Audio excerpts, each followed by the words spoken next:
वार्षिक उत्सव मुख्य उद्देश्य है पिलांकर पाठपढ़ा केवल आम उद्देश्य नुह पिलांकर पाठपढ़ा सहित शैक्षणिक वातावरण उन्नति हम तथा क्रीड़ा भितर उन्नति हम क्रीड़ा नहले लोकर शरीर स्वस्थ स्वास्थ्य ही संपद तेणु पिलांकर अंतर्निहित गुणर विकास करने वार्षिक आमर उत्सव मुख्य उद्देश्य। सरस्वती शिशु विद्या मंदिर बालीचंद्रपुर 36तम वार्षिक उत्सव ये वार्षिक प्रतिवर्ष पर वर्ष वार्षिक उत्सव होची। वार्षिक उत्सव उद्देश्य होची जे शिशु मानकर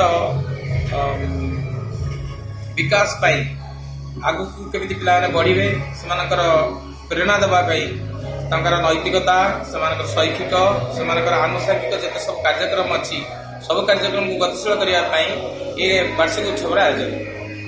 ये कार्यक्रम हूँ 36तम कार्यक्रम बालीचंद्रपुर हूँ एक संकुल विद्यालय यार कार्यकाल दीर्घ 36 वर्ष है